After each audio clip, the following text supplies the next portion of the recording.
Let's talk about vector and embedding weakness. Now, what is vector and embedding weakness?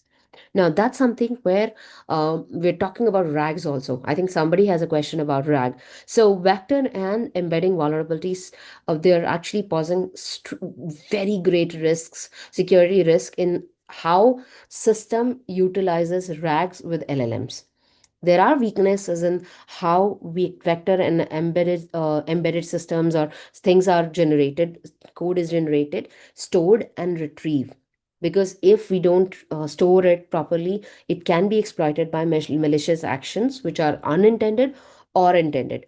Now, what are RAGs? Let's talk about that. RAGs are retrieval augmented generations. It's like giving your LLM a memory upgrade.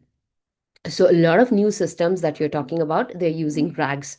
Instead of relying only on what it was trained for, it can now look things up as an external brain, a vector database full of context-rich information. And that's what RAG is all about in very simple terms. And as I said in the beginning, RAG is something where you actually need complete session on it. That's something which a complete session is. Sounds great, right?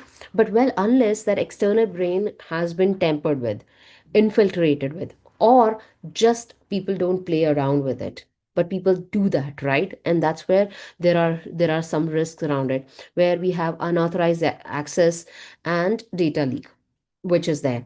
Then there are information like personal data, confidential data, even copyrighted material about lawsuits which are being publicly available.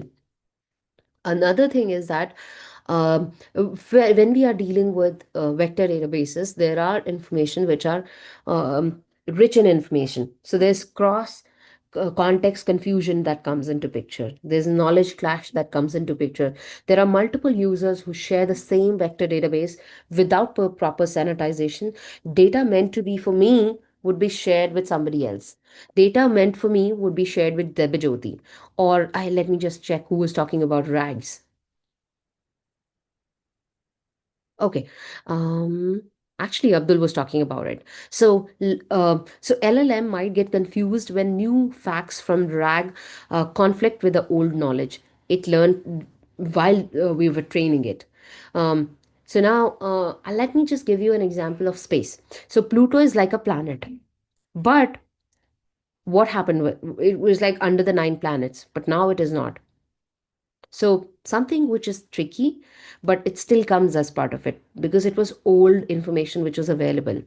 And then there are multiple attacks that you can do with vector embedding. You can poison the data, poison the model behavior. You can actually uh, modify the complete person's behavior and makeover, give it to person. Like I'm working in security, but then you say, oh, I actually teach kids. I do this. I work for NASA. I work for NSA. I work for CIA and all of those information, which is something which is not true at all.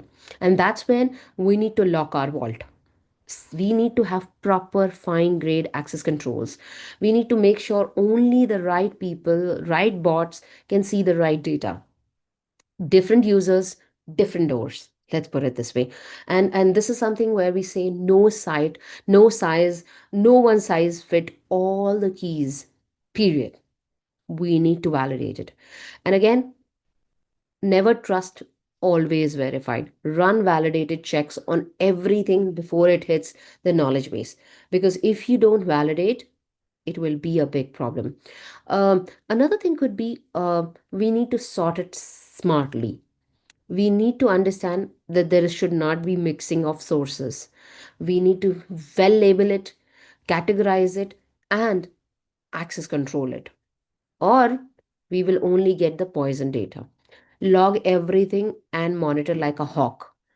Keep immutable logs of who accessed what, when, and why. If something fishy happens, you will want to trail it back. Think of it as like a CCTV in our house or a lie detector that you can figure it out. Actually, not CCTV plus a lie detector.